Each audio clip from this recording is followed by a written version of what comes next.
A flurry of motor vehicle collisions mar the city's morning commute. Bombardier workers about to see changes in their hours of work. And inspectors continue to evaluate the latest major train derailment.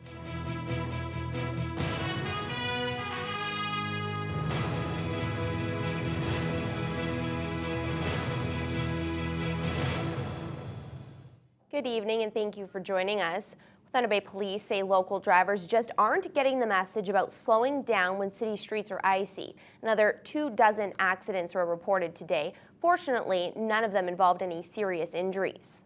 Thunder Bay OPP are also expressing frustration with local drivers after a passing vehicle crashed into a fire truck that had responded to a rollover accident on Highway 61. Jonathan Wilson reports. A single vehicle accident near the Thunder Bay Airport suddenly turned into a four-vehicle collision involving a fire rescue truck. OPP say it all started with a car skidding off the highway and over the embankment. Had a vehicle rollover, and then as a traffic congestion and the slipperiness of the roads, a vehicle came along and smashed into the back of the fire truck, causing it to go out into the oncoming traffic and hit this other vehicle. The fire truck sustained minor damage, but the side of the SUV was completely torn open. There are no serious injuries in the original accident or the subsequent collisions, and there's no word yet on whether any charges will be laid. Meanwhile, Thunder Bay Police responded to numerous accidents again, including this one on the bend in the road on High Street near Hillcrest Park. Well, that involved two vehicles. There was a minivan that was going up the hill, and there was an Acura coming down the hill, and it works out to be just a matter of gravity and poor traction on the roadway, and the two cars came into collision. Since this cold snap began in December, there have been hundreds of accidents reported in Thunder Bay, and although icy and snowpacked roads have often been a factor, Porter says he had hoped by now motorists would have learned to adjust their driving. We've seen a busy day, and that's kind of surprising. It's only minus 18 compared to the minus 20s that we've been seeing recently. But 25 collisions since midnight, and they seem to be still coming in. So we've just got to remind people, slow down. I don't know how to say it any differently. We've been saying this for the last couple of weeks. Slowing down is your best strategy for staying out of a collision. People need to adjust their driving when it's this cold and the roads are this slippery. Sand only stays on the road for so long and then it gets blown off. Fortunately, the warmer weather is on the way this weekend to melt some of that ice and snow off local roads and highways. Jonathan Wilson, TBT News. As officers with the Thunder Bay Police Service begin working 12-hour shifts this month, employees at the local Bombardier plant are getting ready to do the opposite. Starting next month, the workers will go from 10 and 12-hour shifts to their original 8-hour workdays. Unifor Local 1075 President Dominic Pascalino says the staff began working longer shifts in April of 2012. It was due to several factors, including the need to increase production on the Toronto Rocket subway car order. That project should be wrapped up in about a year.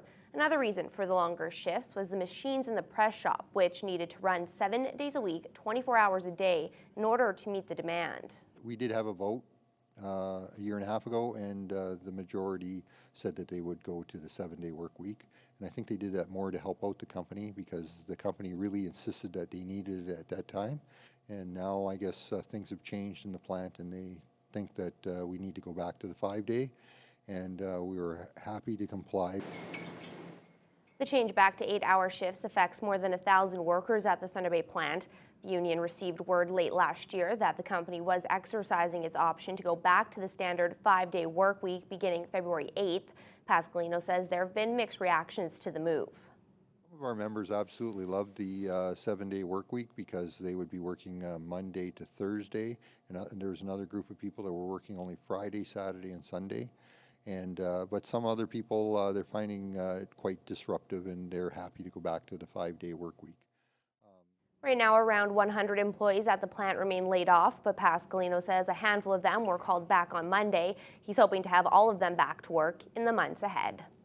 A public meeting on future uses for the Fort William Gardens is just getting underway at this hour. Tonight, residents are being asked to provide their thoughts on what should happen to the 62-year-old building if the city constructs a new event center.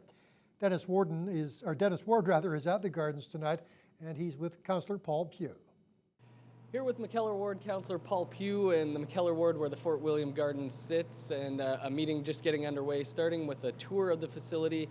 And Paul, what are your thoughts, I guess? What do you think should happen with the Fort William Gardens if the event center does move ahead? Well, I first want to hear what people have to say, but the building's been around for a long time, so I'm reluctant to just see it torn down. I think we need to explore other possible uses. Granted, the interior may not be usable for some things, but I've heard some interesting suggestions on other possible uses, and I think after the public has had a chance to discuss it, after we've heard the presentations, we may be able to come up with some viable uses for a building that structure, at least, still has quite a few years ahead of it. So I'm not prepared to say, let's take the bulldozers to it just yet. Like I said, we asked yesterday on the TBT Newswatch poll question what people thought should happen here if the event center went ahead. Close to 48-50% thought maybe it is time to demolish it. Well, I'm a little bit surprised by that, but on the other hand, unless people have had a chance to look at what some of the alternatives are, that would be a natural reaction. It does have a bit of a bad rep to it, but I think once we look at some of the options, I think the public may decide that tearing it down isn't the best option. We'll have to wait and see. Thanks, Paul. Paul Pugh, McKellar Ward Councillor, and like I said, tours of the facility just getting underway. A little later tonight, people will be able to share their thoughts on what they think should happen with the Fort William Gardens. There's been a quick arrest in connection with the city's first convenience store robbery of 2014. Thunder Bay police say they have taken a 26-year-old man into custody in connection with a holdup at a Simpson Street Mac store just after midnight on Sunday. In the incident, a man armed with a syringe demanded cash from the store clerk. The employee was not injured during the robbery. The suspect was scheduled to make a preliminary court appearance today. For the past month, Thunder Bay residents haven't had much of a break when it comes to freezing weather. The cold temperatures have made it tough on just about everyone, and that includes our furry friends at the Chippewa Park wildlife exhibit. Staff there, though, and the animals themselves have been doing whatever they can to stay warm. Courtney Rutherford has that story. But the animals require the same amount of care year-round. Paul Fayrick is the manager of parks with the City of Thunder Bay. He says Chippewa Wildlife Exhibit prepares for the winter months well ahead of time, and the frigid cold temperatures aren't only tough on humans, but their animals as well. We start preparing for winter, well before it gets really cold, and the animals that are able to live outside, obviously stay in. We've got shelter for them, wind shelters and things in the pens. And all the animals that aren't able to live outside, we move them into an area, into a building inside, and so they're warm and they're cared for in there. Fayrick says they continually keep a staff member and an animal feeder at the park at all times.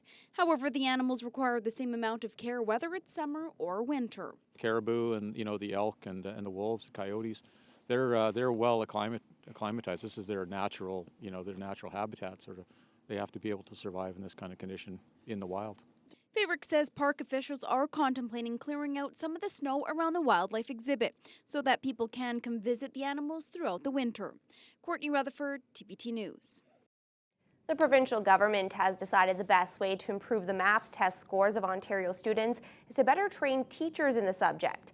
Education Minister Liz Sandals has announced a $4 million plan to help educators upgrade their skills. Genevieve Domney has the details.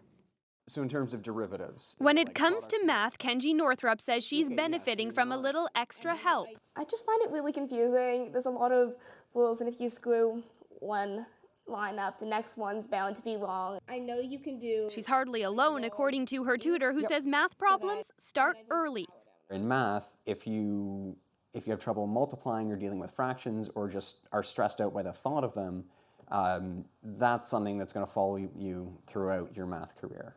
I'm hoping that That's why Kim Pasternak is here to register her son for extra math help even before his grade 10 course starts this semester. I do have some concerns. There's a lot of coming home and saying, the teacher hasn't taught me. I don't understand. I'm going to figure out how you Vanessa Vicaria runs this tutoring service and says she hears the same concerns from parents every day about the math education their children are getting. The reason they're coming here is because they're not getting what they need at school. So if you can't do a fraction... In recent months, substantial drops in math scores at the provincial and international levels have grabbed headlines. In Toronto, just over 30% of grade 9 applied math students are meeting provincial standards. She's the Minister of Education. Today, the government announced it's going to invest in a little tutoring of its own to help teachers upgrade their own math skills, noting many come from backgrounds in arts rather than math and science. If we give teachers an opportunity to take additional qualifications in math,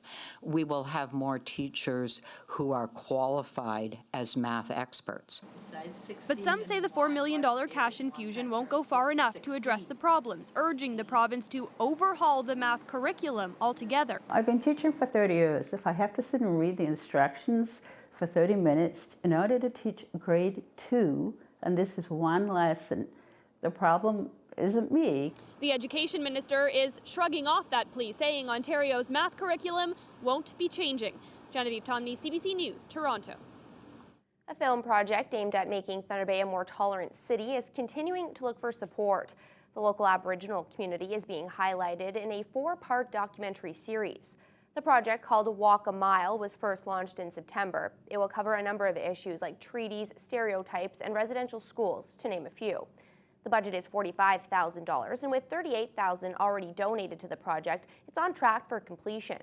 The city has donated $5,000 to the project and are looking for more businesses and individuals to contribute. We've been following up with some of the folks that we've sent sponsorship packages to, sent out a few new ones this week. That have already brought returns to us, so we're pounding the pavement, as they say, and shaking the bushes to see what we can find. And that's why we chose to go this route into youth film and to do a doc series and to do this. I mean, it's really, we're trying to engage and we're trying to educate and we're trying to challenge stereotypes and we're trying to get to the root of some of the issues. And you know, this documentary series was just a really, really good way of doing that. The film is designed to be a tool that will enable discussions and help to change the way Aboriginal women and youth are perceived. The documentary will debut on February 6th at the Thunder Bay Community Auditorium.